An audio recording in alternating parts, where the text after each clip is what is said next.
श्री सुब्रह्मण्य कवच स्तोत्रम्। अस्य श्री सुब्रह्मण्य कवच स्तोत्र महामन्त्रस्य ब्रह्मा ऋषिः अनुष्टुप् छन्दः। श्री सुब्रह्मण्यो देवता ओं नमो नम इति बीजं भगवतीति शक्तिः सुब्रह्मण्यायेति कीलकं श्री सुब्रह्मण्य प्रसाद सिद्ध्यर्थे जपे विनियोगः। करन्यासः ओं सां अंगुष्ठाभ्यां नमः। ओं सीं तर्जनीभ्यां नमः। ओं सूं मध्यमाभ्यां नमः। ओं सैं अनामिकाभ्यां नमः। ओं सौं कनिष्ठिकाभ्यां नमः। ओं सः करतलकरपृष्ठाभ्यां नमः। अङ्गन्यासः ओं सां हृदयाय नमः। ओं सीं शिरसे स्वाहा। ओं सूं शिखायै वषट्। ओं सैं कवचाय हुम्। ओं सौं नेत्रत्रयाय ओषट्। ओं सः अस्राय फट्। भूर्भुवः सुवरोमेति दिग्बन्धः। ध्यानं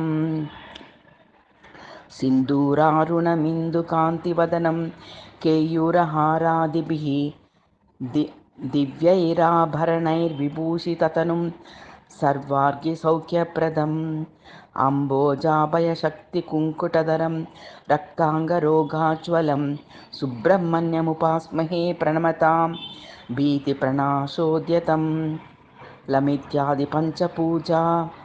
ओं लं पृथिव्यात्मने सुब्रह्मण्याय गन्धं समर्पयामि।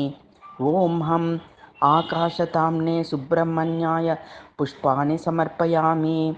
ओं यं वायुवात्मने सुब्रह्मण्याय धूपमाज्ञापयामि। ओं रम् अग्रत्यात्मने सुब्रह्मण्याय दीपं दर्शयामि। ओं वम् अमृतात्मने सुब्रह्मण्याय स्वादन्नं निवेदयामि।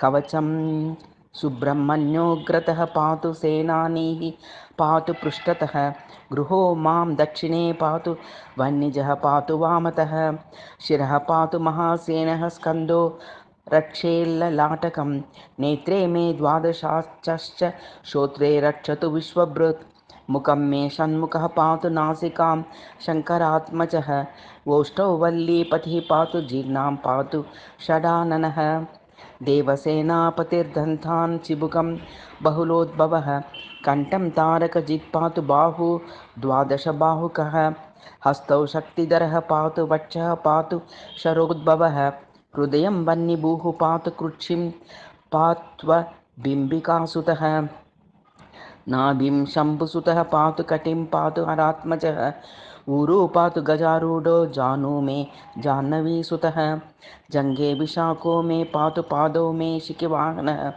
सर्वाण्यङ्गानि भूतेशः सर्वधातुश्च पावकिः सन्ध्याकाले निशीथिन्यां देवा प्रातर्जलेग्रिषु दुर्गमे च महारण्ये राजद्वारे महाभये तुमुलेरण्यमध्ये च सर्वदुष्टमृगादिषु चोरादिसाध्वसेवेद्ये ज्वरादिव्याधिपीडने दुष्टग्रहादिभीतौ च दुर्निमित्तादिभीषणे अस्त्रशस्त्रनिपाते च पातु मां क्रौञ्चरन्ध्रकृत् स सुब्रह्मण्यकवचम् इष्टसिद्धिप्रदं पठेत् तस्य तापत्रयं नास्ति सत्यं सत्यं वदाम्यहम् धर्मार्थी लभते धर्मम् अर्थार्थी चार्थमाप्नुयात् कामार्थी लभते कामं मोक्षार्थी मोक्षमाप्नुयात् यत्र यत्र जपेत् भक्त्या तत्र सन्निहितो गुहः पूजा प्रतिष्ठा काले च जपकाले पठेदिदं तेषामेव फलावाप्तिः महापातकनाशनं यः पठेत् शृणुया भक्त्या नित्यं देवस्य सन्निधौ सर्वान् कामानिह प्राप्य सोऽन्ते स्कन्दपुरं व्रजेत् उत्तरन्यासः करन्यासः ओं सां अंगुष्ठाभ्यां नमः। ओं सीं तर्जनीभ्यां नमः। ओं सूं मध्यमाभ्यां नमः। ओं सैं अनामिकाभ्यां नमः। ओं सौं कनिष्ठिकाभ्यां नमः। ओं सः करतलकरपृष्ठाभ्यां नमः। अङ्गन्यासः ओं सौं ओं सां हृदयाय नमः। ओं सीं शिरसे स्वाहा। ओं सूं शिखायै वषट्। ओं सैं कवचाय हुम्। ओं सौं नेत्रत्रया वौषट्। ओं सः अस्राय फट् भूर्भुवस्तुवरोमेति दिग्विमोकः इति श्री सुब्रह्मण्य कवचस्तोत्रम्।